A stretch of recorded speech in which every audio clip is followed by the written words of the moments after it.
You are now locked in and listening to The Issue. This guy is a franchise quarterback, and no, I don't want to hear any pushback on that. It feels like a top 10 roster to me. It feels like it can win a championship.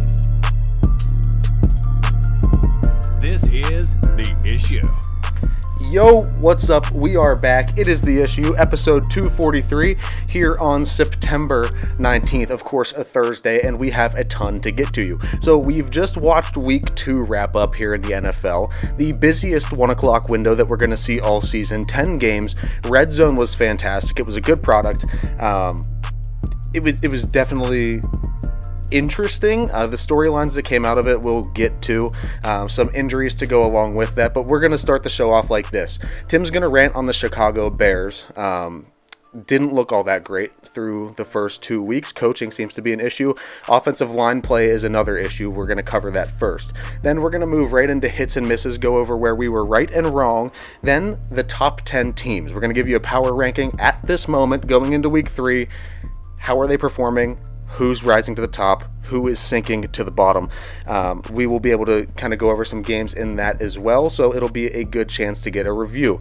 And then, flipping script into the second segment, we will have our Week 3 predictions, along with Week 3 bets on a budget, predicting what is to come in the NFL, and it has been good so far, so definitely excited about that one. How about them Pitt Panthers over the weekend, baby? That was good. Me? The backyard brawl, fantastic. Never disappointed. Well, you were there. It was How was the atmosphere? Electric Give us a little bit of that before I get into where you can find the show. So now I'm going to sound like an old head here, but there should be an on-campus stadium. Like don't get me wrong. Like the students showed out in full force. The fans in general showed out, but it still felt a little empty. The student section still felt a little bit like it was just lackluster a little bit. It was still a great environment for Pitt and for Acrisure, but I could only imagine if it was like an on-campus stadium right there for the students, a little bit smaller, felt a little bit more, intimate's not the right word, but like you're on top of the players a little bit more. Yeah. That would help so much. But it was unbelievable. Great game. Yeah, there you go. Yeah. That was fantastic. I watched every single snap of it. It was good television there. But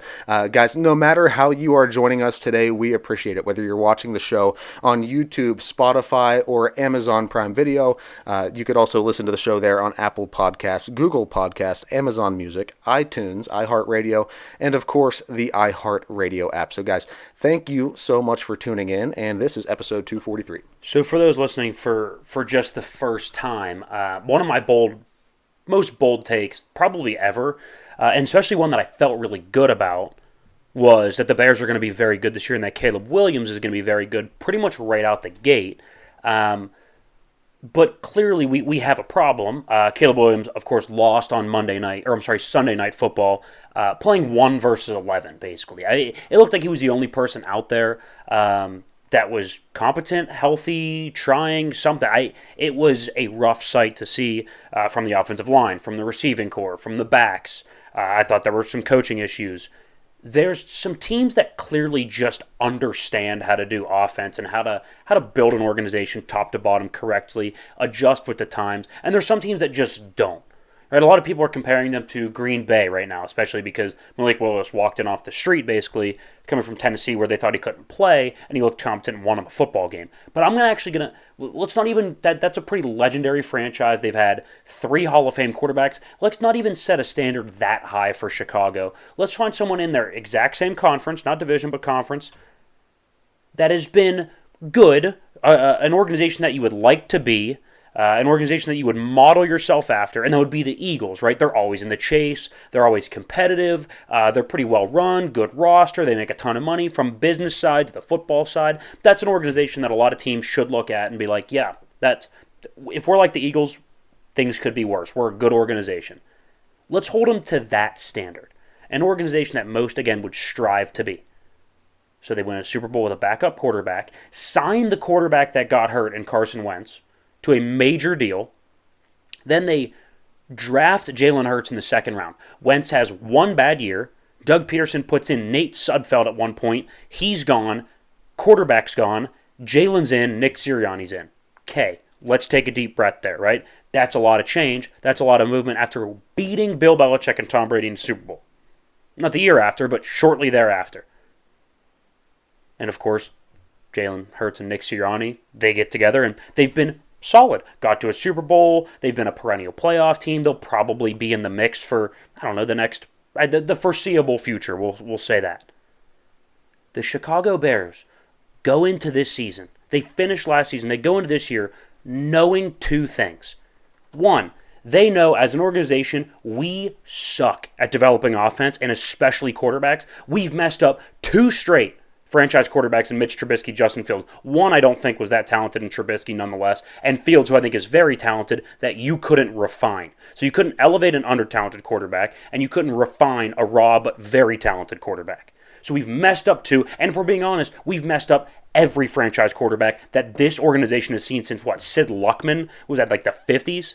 I mean, if you want to call Jay Cutler a franchise quarterback, more power to you, but he was clearly not, and not one that you could win with. I mean, they won with the McMahon guy. I always want to call him the guy from WWE. Some Steve McMahon or Jim McMahon or Vince McMahon. I don't want one of them. That was the last time you had a semblance of a winning quarterback, and he wasn't even close to a generational or even franchise quarterback. He was a bridge guy at best, a rotational guy at best. So that's one thing you knew going into the season. You knew another thing as well. You knew who was on the market for coaching, and you knew you had a generational quarterback coming in. So you knew who was on the market. You knew that, Bobby Slowick was on the market. You saw how good he was with CJ. I know it would have been a little premature to offer him after 1 year, but hey, heaven forbid you're cutting edge. Right? Yeah, good Lord. Or there was that Kubiak guy from San Francisco. You may have heard of the Shanahan tree. They tend to have some success. Maybe you would try that. Right? Or you wanted to go with a more, slightly more proven guy. Ben Johnson was on the market. He interviewed a little odd in Washington, was on the market, a very clever offensive coach. Oh, you want even more experience? There are 3 of the best, most experienced coaches on the market. Pete Carroll, Bill Belichick, and Mike Vrabel. All of them on the market. Nope, we're going to stick with Matt Eberflus, and get this, let's one-up that. We're going to go get Shane Waldron for our offensive coordinator, who at best is mid. He's at best 16th in the league. And that is, I feel like, being kind. I think that's being kind. I'd put him in the same tier as Arthur Smith at this point. I'm dead serious. I think they're fine. They're mid. You could be worse. You could have Daniel Jones at quarterback. That's the only way you could really be worse. Or you could be Will Levis. And the offensive line has been atrocious. The coaching has been bad. I am still with my guy Caleb. Is there some things that he needs to clean up? Absolutely. He's a rookie quarterback. He's a rookie. Bo Nix has one of the best coaches that you go to as a rookie quarterback. He's throwing dumb interceptions. I'm not asking Caleb to be perfect. But you got to give him a shot, right? I know I wasn't a Justin Fields guy. Does this not make you think a little bit differently about Justin Fields' time in Chicago? We're only 2 games into Caleb Williams, and it looks like an unmitigated disaster. And here I was holding it against Justin Fields the whole time. Now I think Caleb's a much better prospect, and I don't think Justin Fields is refined enough as a passer to be a franchise quarterback. But here we are putting that all on Justin. How much of that now, looking back, do we have to put on the Bears? My argument is a lot, and I don't think they've cleaned up some of the issues organizationally that led them to fail with Trubisky, with Fields, and now, already 2 games in, has people wondering, is Caleb even the guy? Is this coach the guy? Is that guy the guy? That seems like an organizational problem. Yeah, and I mean, I think these are things that are now being... We're hearing the echo of them from what Kean Kropp said last week when he was on the show, saying, he sees the talent in Caleb Williams, and so do I, and I've kind of come around to that too, because, I wasn't too much of a fan of him coming into the season. After week 1, I was like, you can see it. You can see the special that's there, but when you're tying it, and, his success is pretty much riding on his coaches being competent, I don't love that. I don't love Eberflus. He's not a guy that I would hire personally if I was running an NFL team. It's going to be clunky now. Look, don't get me wrong. Like, I know I threw out Mike Vrabel, I threw out Pete Carroll, I threw out Bill Belichick, all defensive coaches, right? But I am so, despite me saying that, they're all better options than Eberflus, I'm so baffled that with all the numbers that we have in 2024, that there are still organizations hiring defensive coach. It absolutely baffles me. Now, it can be beneficial. It can be beneficial if you hit with the generational quarterback and you have the defensive coach. We've seen that work. But you have to have a rock star offensive coordinator. You have to have Bobby Slowick with C.J. Stroud. You have to. Or when Brian Dable was the offensive coordinator in Buffalo. Sure. Like something like that paired with a defensive head coach with a generational quarterback. That's one where you need to nail two spots, though. Now, if you get that defensive coach, you need to nail the offensive coordinator and you need to nail the quarterback. Yeah. And you're going to have turnover at OC. So you're going to have to then hit that again and again and again throughout the lifespan of that quarterback. Oh, yeah, I got Whereas it. Kevin O'Connell can bring in Sam Darnold, who we thought was dead to rights, and he's competent. He's winning. Is he an early MVP candidate? Like that's what happens when you get that guy at head coach. Or Kyle Shanahan, where it doesn't really matter who's my offensive coordinator. It doesn't matter who's my quarterback. I'll figure it out. Yeah. Like, I'm just baffled that we would not hire an offensive coach. Yeah, well. It doesn't make sense to me. Chicago proves to be, I just guess, an unstable franchise with really no direction. So that's where they're at. Best of luck to Caleb Williams as he tries to figure this one out. But, guys, time to transition over into hits and misses. Let's go. All right, hit number one here. Once again, winning week in bets on a budget. Love that to was see it. That was a 3-2 week. 67% on the season. 67. So 6, 3, and 1 of our 10 bets. It's 5 per week. Week 2. That's how we get the 10 on the year. What do we have? We had this week. Oh my God! What hit for us? I don't have it up in front of me. I should have had it up. That's my bad. But either way, we had 3 teams. I know the Ravens screwed us. We had them at minus 9.5. They have a 10-point lead in the fourth quarter with about 12 minutes to go, and they lose it. Meltdown. We'll get to them in a second.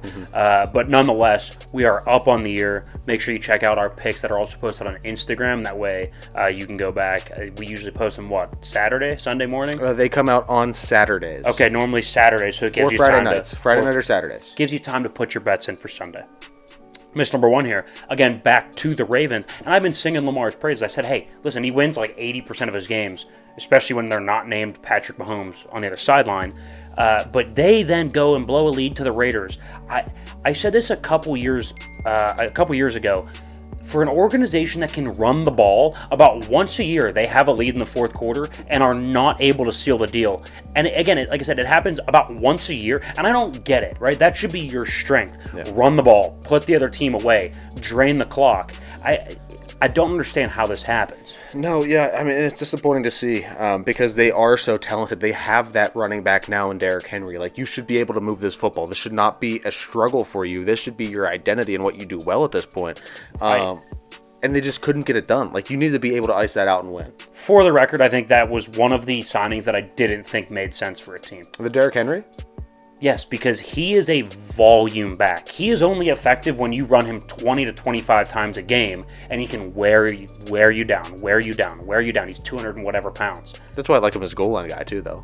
Yeah, that's fair. He's a fine goal line guy, but I don't think in that offense where he's getting 13, 14, 15 carries is as effective as he was in Tennessee. Okay, so I don't think he's that kind of back. If they incorporate him more, you're saying, so say they, start handing him the ball more, do you think that helps? Oh, it helps his production. I don't know if that necessarily means the team is better, though, because now you're taking carries away from Lamar. Now you're taking passing attempts away from Lamar and getting the ball to Zay Flowers and using your scat back Keaton Mitchell. So, you have Isaiah Likely and Mark Andrews now. So there's only so many mouths to feed, and all of them are impactful. Do you really want to run the ball into the line of scrimmage 25 times with Derrick Henry? I mean, that's good if Ryan Tannehill's your quarterback, and Lamar can have his critics, but he's not freaking Ryan Tannehill. He's not that. So. Still though, if you find a way to incorporate him a little bit more, I think it also helps save injuries too. You don't have people getting overused. To Lamar, for him though. Yeah, it takes him off. Yeah. Hit number 2 here. I almost wish that Kean was on this week because did we watch Anthony Richardson? I've said it from the beginning. Talent is off the charts. I don't think he's Cam Newton like Kean does. I think he's close, but I think we're underplaying how good Cam was coming out of college. Yeah. But you have gotten the entire Anthony Richardson experience thus far in 2024. Uber talented, but inaccurate in the first game, but looked good. Proved that he deserves to be on the field and is a franchise talent. And then? This week, he looked lost. Yeah. In a road game against the Packers, who got undressed in Brazil by the Eagles. for you to not be able to win that game against Malik Willis, you have to look better than that. If you have to win that game, you definitely have to look better than that. Yeah. Yeah. I mean, I agree with everything there. Miss number 2 here. We had the Steelers as an under 500 team at 8-9, and they're already 2-0, so they're not looking good for us.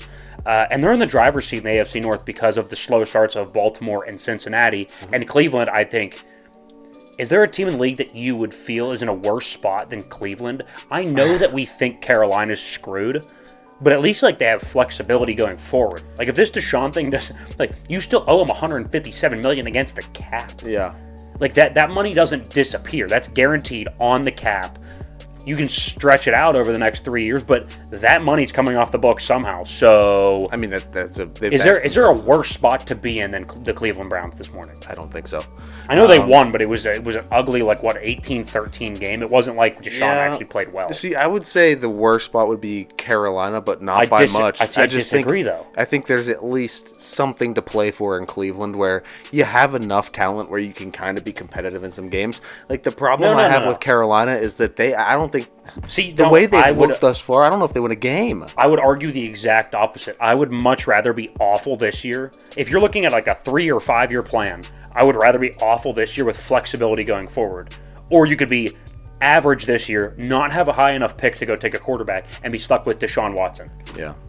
That would be terrible. Argument. I do see your argument. That's a nightmare for an NFL GM. Hit number 3 here. My old guy, not my current guy. My current guy is Caleb Williams. My former guy, do you know who? Your old guy, so Trevor Lawrence? No, well, okay. No, that one. Okay, my old guy, even before Trevor Lawrence. Oh, God. Gardner Minshew? No. You were always more down on Kyler Murray. Okay, no. How about that little midget? I'll tell you what. He looked fantastic. Perfect passer rating in the desert against the Rams. 158.3. Unbelievable. I've always been a much larger fan of him than you were. Yep. I think he's so talented. Throws a great ball, good mobility, slides, gets out of bounds, stays away from most injuries, although late in the season it's been a little shaky. I think he's fantastic. But to be fair, he does this about 3 or 4 times a year, where he just looks like the best player. 3 to 4 Sundays a year, he looks like the best player in football without a doubt. Yeah, but then he shrinks and disappears. I think he may. But how many players in the league, 4 Sundays a year, you can just book it, they're going to be the best player in the league? I mean, it's rare, but those are streaky guys. You're not going to win anything with that. Sure, but he's better than half the league. Half? Right now, you could have Jared Goff or Kyler Murray. Jared Goff. That's absurd. Jared Goff or Daniel Jones. Jared Goff. I'm sorry, not Jared Goff. Kyler Murray or Daniel Jones. Okay, Kyler Murray. Okay. Kyler Murray or Jordan Love. Jordan Love. That one's closer for me. I think I'd still lean Kyler little bit. To stop the madness. All right, next one. Miss number 3 here. Look, we like Sam Darnold, but we didn't think he'd be this good. We had the Vikings finishing in 4th. We said they may be one of the best 4th place teams ever. But we didn't expect Sam Darnold to be an MVP candidate through 2 weeks. No. But are we... I'm not going to say are we shocked, because I'm shocked. I didn't think it was... Okay, I'm actually surprised at ourselves that we didn't look at super talented quarterback that we both liked coming out of college, and we liked in his early years in New York, but we were just like, well, he's the Jets quarterback. It's the Jets. He got stuck there. Then he went down to Carolina. And then again, we see how bad they are with Bryce Young now. It's a bad roster. It's a bad organization. So now and then he takes a reboot year, and then he goes to a great coach with great weapons. I'm a little surprised at ourselves that we didn't see this, considering how much we focus on coach quarterback. Yeah, I mean, that's one that slipped through for sure, but I don't know. It's I still don't trust it. I still don't trust it all the way. I think the wheels are going to... No. It's not a 4 or wonk, but it's like a 1-year plan. It's gonna come off the rails at some point, I'm predicting. It's clearly working for this year. For right now, it's okay. See Jefferson get hurt, though? I did see Jefferson get hurt, but I think he's going to be okay. Hammy, maybe? I think he's going to be okay. Now, he better. The one I'm upset about. Or else Sam Darnold's not this good. No, I know. Yeah. I mean, we had a bunch of injuries, and I actually collected a few of them on my fantasy team. Tough. I am god-awful. It's bad. I'm 0-2, and neither have been particularly close. Yikes. Okay, I'm at least 2-0. I've won my games. Yeah. But now I'm much more like a Baltimore or a Cincinnati. I'm just laying in the weeds. Yeah. Just wait till those young guys. Caleb's my quarterback. Wait till it clicks for him above the best quarterback in fantasy. Absolutely. I mean, I have no doubt. Guys. Yes, you do. Slight doubts. Anyway, we have our top 10 NFL teams to get to. I believe it's a list of 16. So we're going to discuss the top 10 list. Yeah. But then we're going to go over. But then I'm going to almost answer questions before we get questions. Okay. We know the comments are going to be like, where is Cincinnati or where is Cleveland or whatever. Yeah, we'll get to it all. Sure. All right, guys. Top 10 teams through week 2, going into week 3. Let's go. So let's start at number 10 here. Philadelphia. That's a good football team. Look, they're good up front. They at least have the talent up front, and you see the development. Last year, there was a clear problem in the middle of their defense. You see it's not great, but it's getting better, and they can run the football much more effectively with Saquon Barkley. I like DeAndre Swift, but we just saw him have 14 yards on Sunday Night Football. Saquon Barkley is a much better back. I know we just talked last week, and we talk in general, that running backs aren't that valuable, as the replacement between Saquon and DeAndre Swift. If the number was $8 million off, I would take the cheaper player because it's not that much different of a value. Saquon is a much better player, though. That's a much better player. And it adds a dynamic now where they don't have to rely on Jalen Hurts all the time. They're now being able to transition some of those bigger downs to Saquon, where it would always be Jalen. I think this is kind of what we thought Derrick Henry and Lamar were going to be like. You add a better second punch to the 1-2. Yeah, this is a better version than that. For sure. Number 9, the Vikings. Look, I like we just said, I'm not sure I believe it yet, but I mean, we go through the league and we say, what wins in this league? Good coach. Well, check. Good quarterback. In this offense, very good quarterback. And now with all the weapons, that's the thing. Good left tackle. Check, one of the best in football. Justin Jefferson, who will come back. Jordan Addison, a good tight end. Good running backs, and Aaron Jones. It's they kind of check all the boxes. Good defensive coordinator. I know I feel like I'm a little high on this team, but they have all the makings of a good team. We just don't know. We just don't trust if it's going to continue. But history says, for this year, they're going to be pretty good with this core. Yeah, I mean, the framework was there with Minnesota. We've never doubted that. We always knew that Kirk was in a good situation in Minnesota. So now, I mean, I don't know how we didn't see it early on in the season, but you take Kirk away, and now you go ahead, you insert Darnold. It looks like it's clicking. We have to put them on the list right now. Number 8, I'm a huge Jim Harbaugh guy, so the Chargers here would land. Look. Again, we know what wins in football. Yes, is it really good to be flashy and to be able to throw the ball downfield? Yes, but go even look at the Chiefs last year. You know what they did more? Run the ball, right? Jim Harbaugh is running the football. J.K. Dobbins is emerging out of nowhere. I love it. They haven't even used Gus Edwards that much, and he's one of the better second backs in the league. Offensive line is fantastic. They get a great push. Herbert's getting protection. He's throwing when it's advantageous for him, not throwing because he has to, like he has been the last couple years. Yeah. And sneaky, the Chargers let up 13 points in 2 games, only 6.5 a game. Interesting. The defense looks like it's clicking. Meanwhile, under Brandon Staley, a defensive coach, they were awful. Don't think it's a coincidence. Chargers at 8. I would go with the Saints at 7. This may be the team that has risen the most amount of spots in the league in terms of how we view them. This was just out of left field. And here's why I kind of believe it to be at least somewhat true. Do I think they're a Super Bowl contender? Probably not. I think they're more of a pretender at this point than a contender. But I can't ignore the fact that they went out and got a Shanahan disciple to be the offensive coordinator, and those guys are kind of good at that. Look at Bobby Slowick last year. If you would have said 2 weeks in, Houston's going to be that good, you'd have been like, no, they're not. Houston's not going to go to the playoffs and win a playoff game. And then they did. And the offense looked fantastic. And C.J. Stroud was Rookie of the Year. And now he's one of the top 5 quarterbacks in football so far this year. So do I think it may be a little bit of an aberration? Yes. But they do have the pieces to keep it going.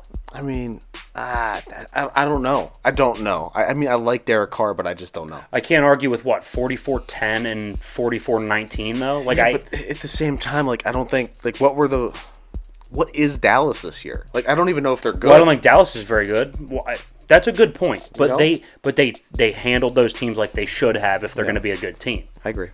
Number 6, I would say the Bucs are slightly better because, they beat better teams. To go into a hostile Detroit, Baker's been fantastic. He's good. He's been fantastic. He's good. To be able to go into Detroit and win on the road there right after you lost them in the playoffs there. super impressive. Baker's been good. The Mike Evans, Chris Godwin duo has been fantastic. Rashad White out of the backfield's been good. And they have a good offensive line. Bucks at 6. Yeah, I like that one.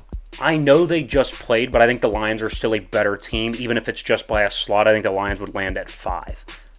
I just know a little bit more about what I get from the Lions week in and week out. I get a better offensive line. I get an identity with Dan Campbell. It's going to be aggressive, punchy in the face. Really good weapons. I get fantastic weapons. Yep. I feel like I get a slightly more consistent pass rush, especially with Aiden Hutchinson. He had 5 sacks even in a loss. Yeah. So I would say the Lions are a slightly better team, just not this past Sunday in terms of compared to the Bucs. Yeah, and I think those two teams play, though, 10 times. It's a 50-50 split. Yeah, I think the Lions may be they may win that 6th game. You know what I mean? They may be a game better.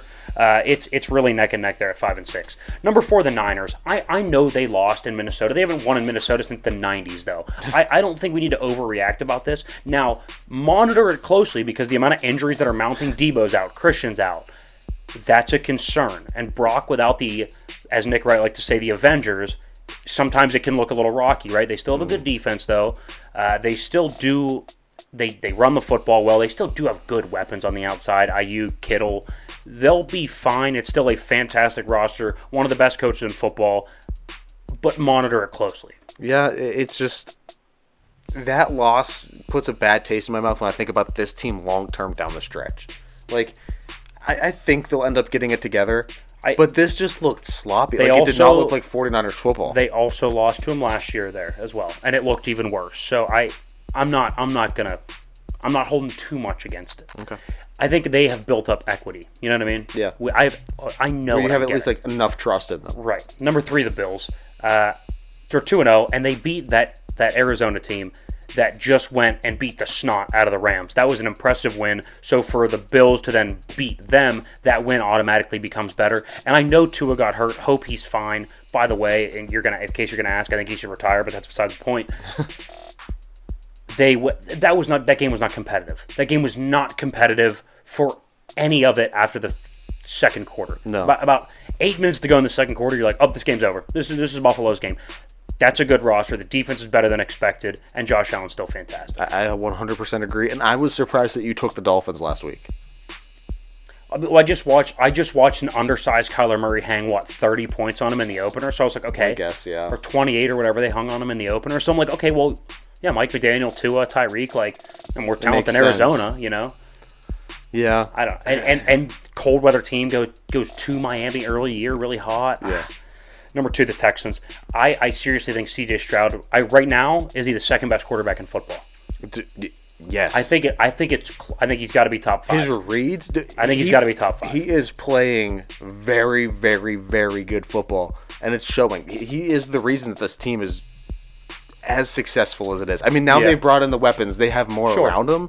But I'm just saying. Bobby Slowick's he's good. Bobby Slowick's fantastic. I like D'Amico Ryans a lot. Again, I think defensive coach can work, but again, you have to hit coordinator and quarterback. And I think they did. And I think they did. You're exactly right. That's why they're this high on the list. And I think Joe Mixon may be the most underrated offseason acquisition this year. Yeah. Number 1, the Chiefs. I know that they needed a last-second field goal from Harrison Butker to beat Cincy, but yeah, they won. You know, they had the top spot going in. It's one of those the title holder, the defending champion, needs to be defeated. You know what I mean? Like, they're at 1 until they either look so bad consistently or lose a game. They're just going to be number 1 because they've earned it. Mahomes, Reed, Kelsey, etc. That's fair. Okay, run us back down through the list. Chiefs at 1, Texans at 2, Bills, Niners, Lions to round out the top 5, Bucks, Saints, Chargers, Vikings, and the Eagles from 5 through 10 respectively. So again, I'll give you just quickly 11 through 16 here because these are the teams that are on the bubble, and I know we're going to get a bunch of questions in the comments. I would have Baltimore at 11, Arizona at 12, Cincinnati at 13, Pittsburgh at 14, Seattle at 15, the Bears at 16. I know. Pittsburgh's ahead of both Cincinnati and this isn't the standings. If you want the standings, just go look up the standings. Right, that's not what this is. This is a list of who we think is the better football teams. That's how we would round out the top 16. There you go, guys. Go check it out. It's on social media, on our Instagram, our TikTok, our Twitter. Everything can be found there at theissuesports.com. But we are going to take a break. When we come back, Week 3 predictions, Week 3 bets on a budget. You're not going to want to miss it. Welcome back in the issue. The 19th? Thursday, the 19th. Okay, Thursday the 19th. We have football tonight. We will get to the predictions for tonight, as well as all the games Sunday. 2 Monday Night Football games this week. So we will have predictions coming up here in about a minute. And then we will get into bets on a budget. We are, 76% on the year? 67%. 67, sorry. 6-3-1 on the year. Starting out hot on bets on a budget. So make sure you stick around for that. If you're just watching this standalone video, go also check out the bets on a budget standalone video as well. And we'll post that to Instagram. Which brings me to make sure you follow us on all the social medias. However you found us, YouTube, Spotify, Apple, iHeart. Click the link in the bio. Follow us. Do all that fun stuff. We appreciate you getting here. We appreciate you listening, following, subscribing, etc. Yeah, guys, there are multiple ways to follow the show. TheIssueSports.com has all of them, so go check them out on there. Simple Google search will take you to it, so we appreciate you following along. But we have our week 3 NFL predictions. Every pick for every game. Let's hop right into it. Hasn't been going well for me, but hey, bounce back week here. Great for me. Bounce back week here. Pats traveling to the New York Football Jets. Give me the Patriots. What is there for me to believe that the Jets are a better team than the Patriots? The offense, the defense, the coaching. Wrong. The coaching. The coaching. Did you just say Robert Saleh? Yeah. That's absolutely absurd. So the Jets go and beat a ragtag, terrible Will Levis run Titans team barely by a last couple drive touchdown. It took a spectacular effort from rookie 20-year-old Braylon Allen. Give me a break on the Jets. The Patriots at least hung tight against a Seattle team that we know is at least average, and they beat a Cincinnati team that we both feel highly about. I'm going Patriots on the road. Okay, I'm taking the Jets. I'm taking Aaron Rodgers. I think that offense will pop. I have nothing that I like about the Patriots either, so. That's fair, I guess. Giants at the Browns. I did think for a hot second, maybe, it's not a lot of teams start 0-3, but the Giants are bad enough to start 0-3. I'm taking the Browns. I'm going to go 0-5. Yeah, I'm taking the Browns as well. Okay, next split here. Eagles traveling to New Orleans to play the Saints. Look, I'm gonna get on the bandwagon early with the Saints. I think it's a good offense. And what is the weakness of Philadelphia? The secondary? They couldn't cover that chair sitting over there. I mean, that one's on wheels. At least that one's more mobile than this one. They probably couldn't even cover this one. They are not a good defense. The Saints are clearly a prolific offense. I will take the Saints to outscore them. I think it's going to be high scoring, but I think they outscore the Eagles. One of the things here is knowing when to predict the return to earth from some teams that start in way above their head. So I do think the Saints have some semblance of, at least a good direction for the season. I just don't see them having the talent to stack up in week 3 against Philadelphia, so I'm going to go Eagles. Broncos at the Bucks. I don't think the Bucks fall, quote unquote, back down to earth. I'll go with the Bucks going to 3-0. Well, yeah, the Bucks. I think they have the talent to be there. I don't think they're pretending. I think Baker Mayfield's playing his ass off, and I think that team around him supporting it. Next one, Packers traveling to Nashville to face the Titans. Malik Willis against his former team. I'm gonna take the known commodities. I'm gonna take a better coach. I'm gonna take a better offensive line. I'm gonna take a better running back room, and I'm gonna take all that over the Titans. I think the Packers win in another ugly, low-scoring, run-the-football, defense-focused game. I'm going Titans, and I don't trust what Green Bay has going into there without a Jordan Love at quarterback. He was one of the only pieces that actually made me feel that they had. I think Malik Willis is a better quarterback going on than Will Levis. Ooh. He's not losing football games. No, Will Levis has single-handedly lost 2 football games. How is that even possible? It's bad. He's also a pretty good spot on the offense, though, when it comes to production. Yeah, sure. Bears at the Colts. Look, I probably should go with the Colts here. I'm going to bet with my heart here, and I'm going to go with my guy Caleb Williams to bounce back, have a good game. And also, that Colts defense can get got a little bit, right? We saw Green Bay run as much as they wanted on them. We saw C.J. Stroud throw it all over the field against them. So that defense isn't... It's a good spot for rookie Caleb Williams to maybe get a little bit of mojo. I'm going to bet with my heart here, although I should take the Colts to get their first win. Just the only thing, I don't trust the offensive line in Chicago, and I just don't trust the organization of Chicago. It's been bumpy to start the season, and I just don't think that gets straightened out here against the Colts with at least a decent enough defensive line to get pressure on Caleb and to break that offensive line down to the point where they might not be able to run the ball that well. Sure. Texans at the Vikings. We got a string of agreements here. I'm going to go with the Texans. I think they're a better football team. Yeah, Texans all day. I'm interested to see that D'Amico Ryans defense against Sam Darnold. We think he's good so far. Is he going to see ghosts, maybe? I think one of those games is coming, right? Like, one of them is on the horizon. I feel like it might be this one. I mean, dude, that defense is buzzing. That whole team is buzzing in Houston. For sure. Chargers at the Steelers, both going Chargers. I'm actually surprised the Steelers are favored here. You're going to see that here in about 5 minutes. Is that just Acrisure then? Like, I don't know where they're getting that, because unless they are just completely blind. That team is just significantly better. I want to pick Pittsburgh. I want to pick in my heart of hearts. I want to pick Pittsburgh, but I think the Chargers are. I think Justin Herbert's a very, very good quarterback, and we've seen them pick apart Pittsburgh. So, yeah. Panthers at the Raiders. Raiders are a better football team. Panthers are devoid of talent. 100% agree. Dolphins at the Seahawks with Mike White or who's even starting? Skylar Thompson. They signed Tyler Huntley this week. Maybe Tyler Huntley starts. Seahawks for me. Listen, if you have any of Miami's weapons on your fantasy team, deal them, dump them to the least knowledgeable person in your league. See if somebody will take them, because nobody's getting them the ball. It's going to be a rough season for Miami. Lions at the Cardinals. I think the Lions are a better football team, although I think it's going to be a high scoring. I think it's going to be a 33-30 type of game, but I think the Lions win. Yeah, Lions. I do have my reservations, though, because Arizona's looked so good. They have looked good. And the Lions did only put up 16 points against the Bucs. I'm not personally buying the Arizona stocks, so I'm going Lions. Fair enough. Niners at the Rams. I don't know who the Rams are going to throw the foot. No Puka Nacua, no Cooper Kupp. Now, on the flip side, no Christian McCaffrey, no Deebo Samuel. Still have George Kittle, still have Brandon Ayuk. They still have. They're deeper. They're still going to run the football better. They still have a better defense. So I'm going to go with the Niners. Yeah, Niners, more depth. They can handle and sustain injuries a little bit better, and that's what it comes down to. Last split of the week here, our fifth and final. Ravens at the Cowboys. Now, to be fair, I have the Cowboys starting 2-9, but I had them winning that game against New Orleans. So I got to give them one back. I say this every year for prediction. We can go down and say win, loss.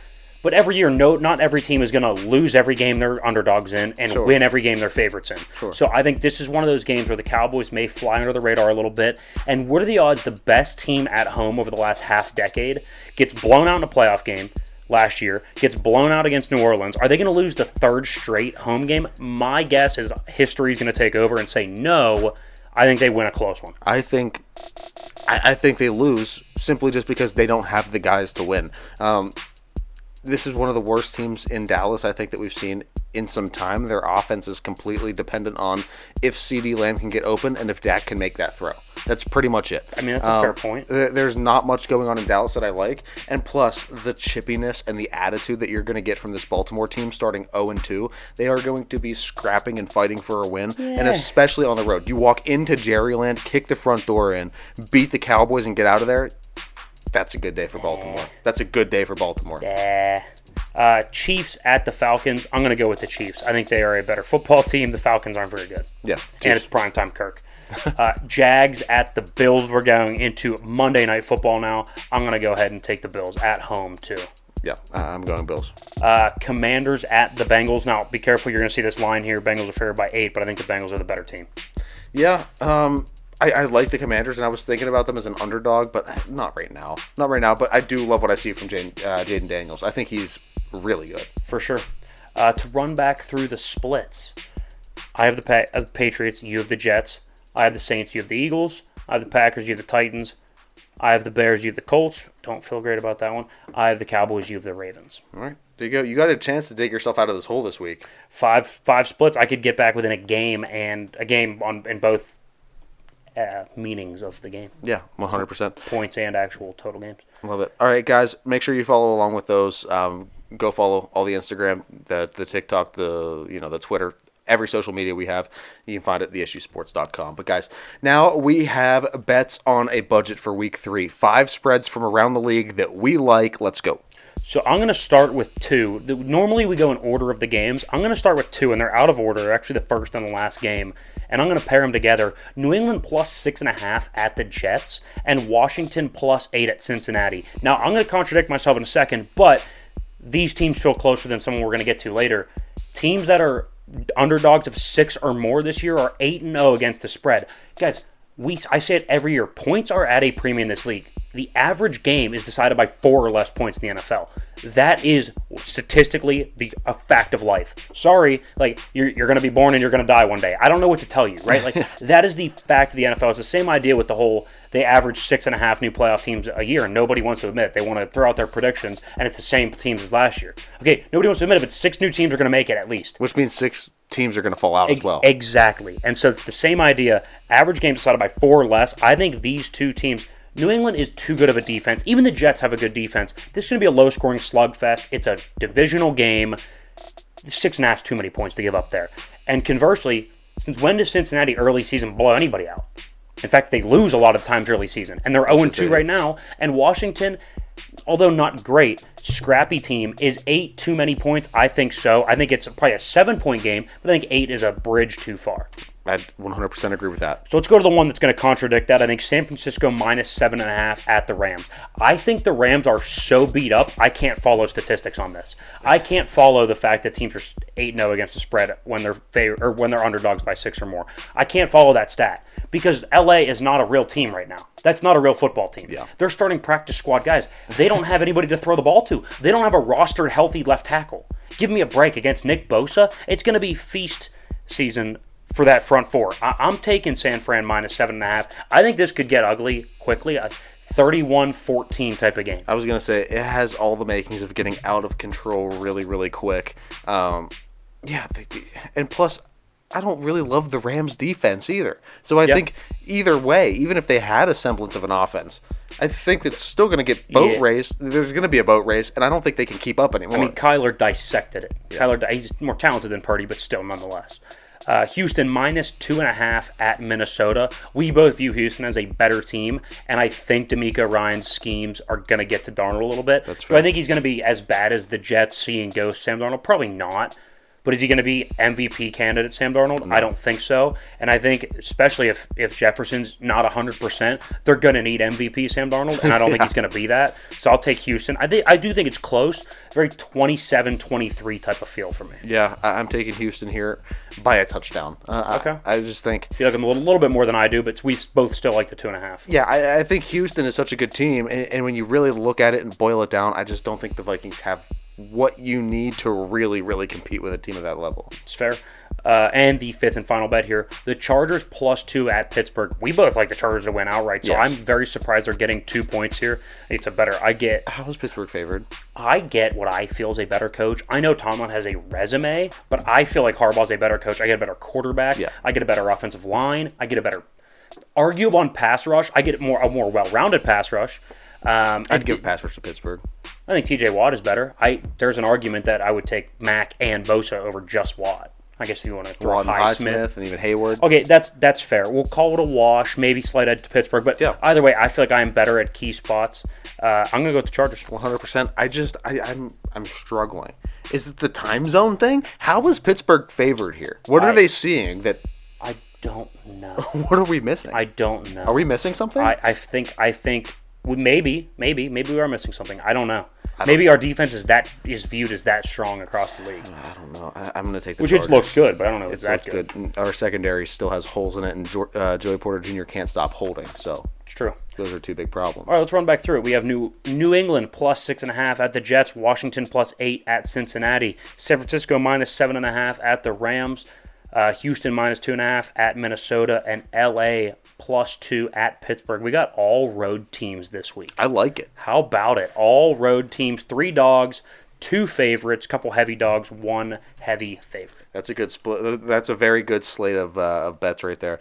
Go check them out. The graphic will be posted on Instagram. That feels 5-0 to me. It does, and we use it, pad those stats early. Absolutely. Keep it going. But guys, that's all we have for you this week. Make sure you come back. We will be reviewing week 3, predicting week 4, and everything in between. And that was The Issue.